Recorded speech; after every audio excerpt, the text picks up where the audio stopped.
Hello, everyone. My name is Jay Sawyer. I am one of the directors on the Willow Creek Farms MUD Board of Directors, and I'm here to give you a bit of news of things that are going on in the district and with MUD.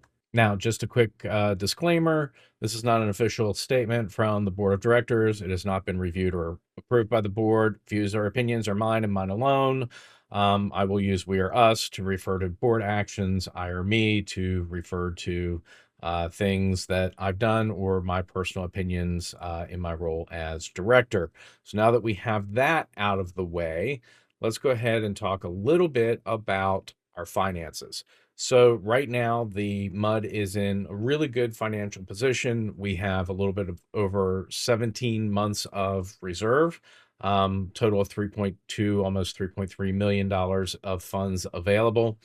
Expenses are currently running for the fiscal year $53,000 under budget, and revenue is currently running about $64,000 over budget.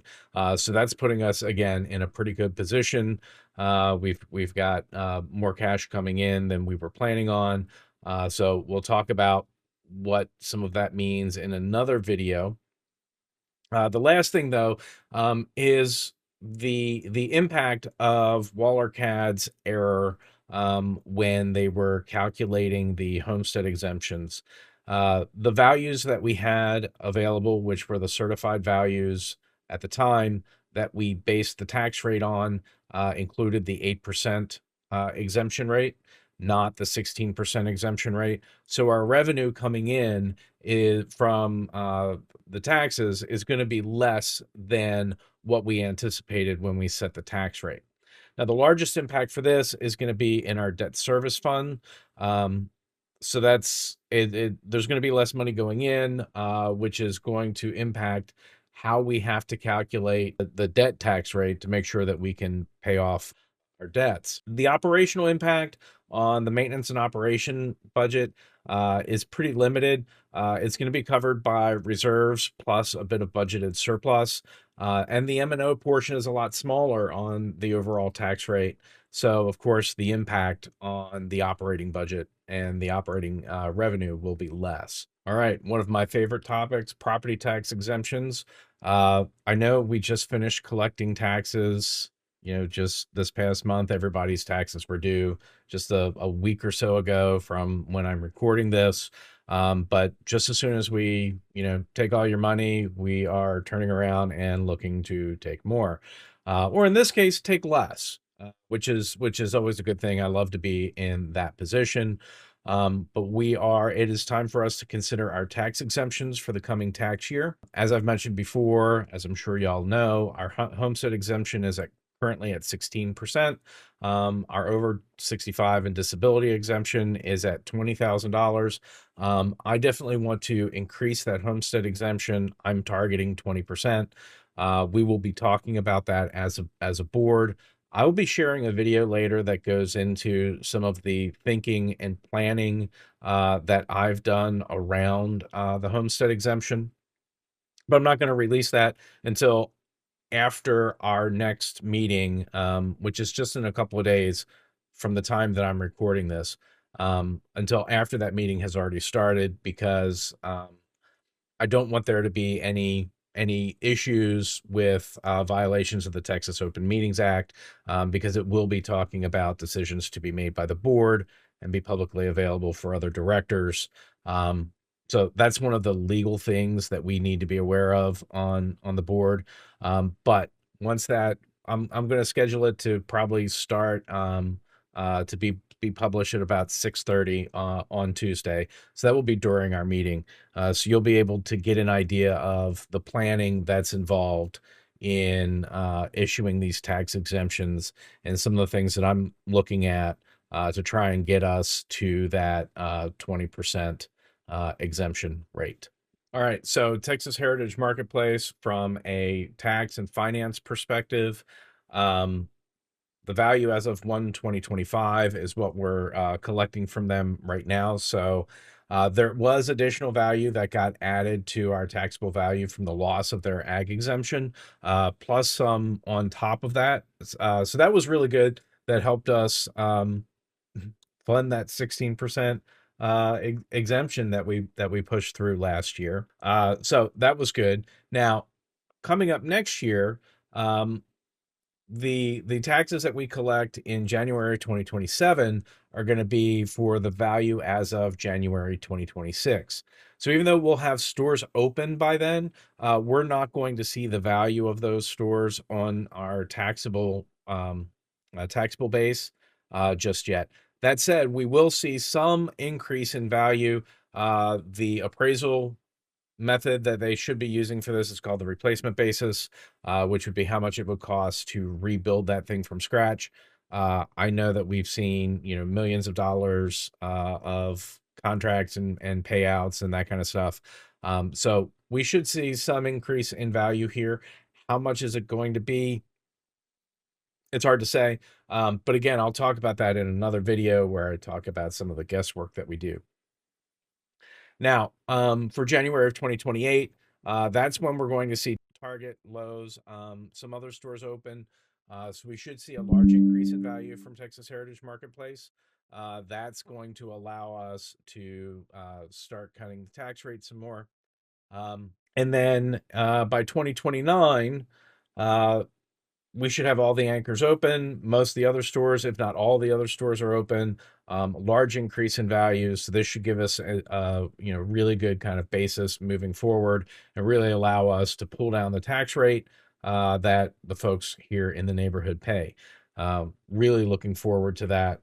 I think we're going to have a really good next 4 years as Texas Heritage Marketplace comes online and we can finally give y'all some tax relief. So the wastewater treatment plant replacement project, as I mentioned before, our current plant is leased, but we are building a new permanent plant. Right now, we're advertising for bids. This has taken a lot longer than I wanted to. Back in like October or November, we were told it would be ready in 2 weeks. We kept on hearing it'd be ready in 2 weeks. Finally, we got it ready. It was just put out for bids. We expect to have the bids back for review at our March meeting. Our estimated construction cost for this is about $9.2 million. Engineering costs about $1.15 million. And we expect this will take about 2 years. As we get the details finalized, I will continue to share them to let y'all know what's going on, particularly for the folks that live over there by the current wastewater treatment plant. This will probably have the largest impact for you, so make sure that y'all are aware of what's going on when we have more details. We're having MUD elections this year. There are 3 director positions that are up for election for 4-year terms. The deadline for submission is February 13th at 5 p.m. I've already posted the materials and information if you're interested in running. If we only have 3 candidates or less submit to run, then the election will be canceled. If it's not canceled, then the election will be held on May 2nd. I personally will be turning in my paperwork to run for another term on Tuesday. So we'll see how that goes. Other elections, we have primary elections going on. Certainly, I'm sure y'all have seen all the stuff around the Texas House primary election. We also have a primary election for candidates for precinct for commissioner on the county court. I encourage you to reach out to both of those candidates, get a feel for what they stand for, what they want to do.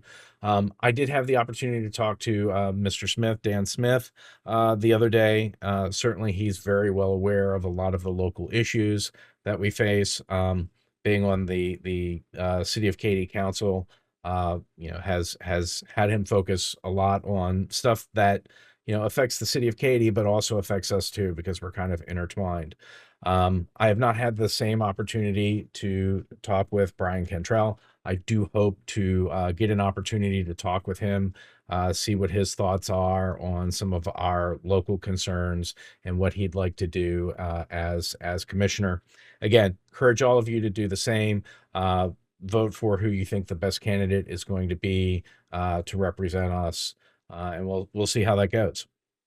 If there's a runoff for the primary, that's going to be May 26th if it's needed. And then November 3rd, we have the general election. That's going to be for Congress and the legislature.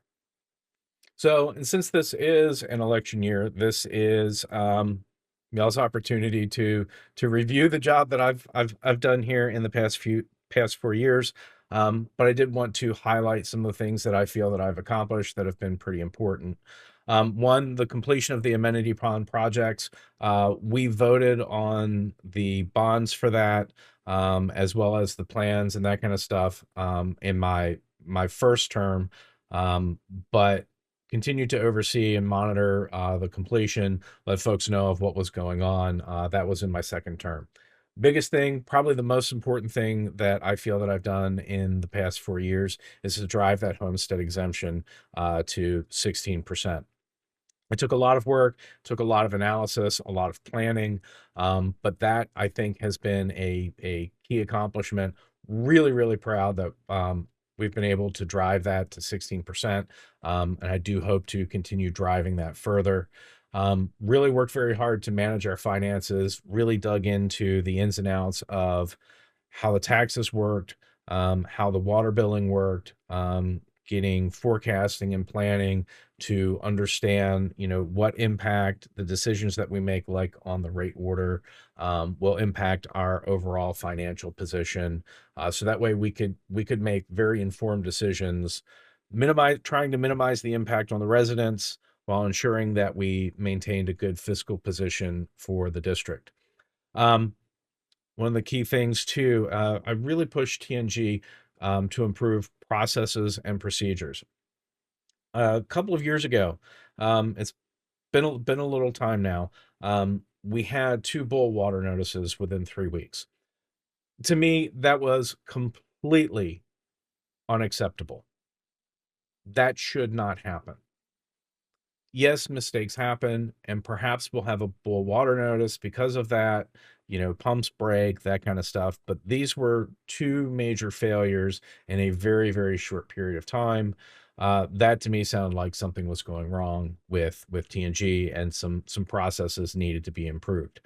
This is not unusual, right? This is the kind of stuff that, those of you who work in oil and gas know that happens after every accident, right? It's okay, something went wrong. What went wrong? Why did it go wrong? What can we do to prevent it from going wrong again? TNG tried to tell us, oh, it was center point, blah, blah, blah, blah. It wasn't just center point. They tried to minimize that. I wanted to get in and have a third party review of their processes and procedures to see where things could be improved. I got a lot of pushback from one director in particular. I'm not going to mention who it was. But at the end of the day, really the problem was the industry that services the local jurisdictions. They all know each other, and we couldn't find anyone who was willing to do that type of audit on their processes and procedures. So I took a look at what I knew. I took a look at the information that we had from our monitoring system, as well as the reports that I got back from TNG and timelines, and identified areas that they failed, right? They, either, for one of the boil water notices, they had an alert. The tech left before the alert was cleared off, so the work wasn't done. He thought he resolved the issue, but he didn't really resolve the issue. The instrumentation said he didn't resolve the issue, so that shouldn't have happened. Put in processes to, hopefully prevent that from happening again. The other one was because of a stuck sensor. So when we read the water level to determine when we kick on the water well, that sensor was stuck. Now there's three of them, but we only run the well off of one. So the one that was stuck was the one that we ran the well off of. Since we have three, there's a switch button. We can switch between all three and get a reading on all three. Now, those readings should be consistent across the board. It's physics. That's how it's going to work. So we established a procedure to have the tech go in and check that by flipping and making sure they all showed the same value. That has saved at least one additional boil water notice. TNG also finally got them to bring in like one of their top techs to review all the processes and procedures top to bottom. So really glad that got done. That said, I mean, there's still a level of trust that we have to trust that TNG is doing their job, because I'm not really qualified to go into the details. But these were things that, from my perspective, if as a director and a layperson, I could see as being problematic, I was concerned that other things that were less obvious to someone who isn't involved in the industry um, were there as well. Hopefully, we got those resolved. Um, since then, everything has been good. This is one of those things. The water is one of those things that the less you hear about it, the better you're doing. And there haven't been any major issues since those two boil water notices. I'm very happy about that. Transparency, frequent communications. Y'all are probably tired of hearing me talk about what's going on, but I believe that's very important. I believe that accountability starts with transparency. And I've tried to make sure that I am transparent and let y'all know what's going on, and where things are going, so there's no surprises and no questions. Additionally, if on a day-to-day basis, just working for residents. I handle the MUDs contact us. So, when there's issues or stuff with billing, issues with the trash, all that kind of stuff, I run a lot of that stuff down, try and make sure that it gets resolved. We also encouraged us, and we adopted a leak adjustment policy and a late fee forgiveness policy. Now, these are things that you don't find in many MUDs. The leak adjustment, if you have a leak and it's a large leak, it can really drive up your bill. We can provide a credit. Basically, it goes down to cost recovery, so that you pay the cost for the water from the leak, and that can save you actually quite a bit of money. You do have to show that the leak has been fixed. That's kind of the point. We want to make sure the leak gets fixed. You get the leak fixed, we'll give you the credit. Forms for that are up on the MUD site. So it's pretty easy to do. Late fee forgiveness as well. I actually pulled a list of late fees from TNG, figured out that probably about 50 to 60% of the residents have at least one late fee every year. The vast majority of those only have one late fee. So push through for a late fee forgiveness policy. Everybody gets one late fee waived. All you have to do, if you're late on a payment, all you have to do is call TNG, say, hey, I want to take my late fee forgiveness. You get one per year. So it's not a lot, but it's little things that kind of help residents on a day-to-day basis. The thing about the late fee forgiveness, we're not here to make money. We're not here to grab as much money as we can from y'all. And I think that there's areas where we can and should be a bit more a bit flexible, to kind of work with folks. And this is one of those little things that we've done, and is not something that you're going to see in a lot of other MUD districts. So what do I plan to do in the next 4 years? So focusing on taxes and bills, how much you pay to the MUD for 2026, this upcoming year. I really want to maximize the homestead exemption. That's going to be something that we work on as a board. If we aren't able to do it this year, I definitely want to get it done next year. This is something that has been very, very important to me, and I definitely want to get that in there. Also want to start reducing the water bills. The extra revenue that we're getting from Texas Heritage Marketplace can also go towards subsidizing our water bills, so we can reduce those rates and how much everybody pays on a month-to-month basis. I really want to focus on those things first before we start reducing the nominal tax rate. So once we give y'all some savings on the water bill, maximize the homestead exemption, then we'll start dropping the taxes on everybody else, like Texas Heritage Marketplace. So this allows us to maximize that revenue from Texas Heritage Marketplace while delivering the most savings to the folks who live here at Willow Creek Farms and make this the great community that it is. Looking forward to 2028, because of the extra value coming in from Texas Heritage Marketplace, we should be able to do a much larger nominal tax rate cut.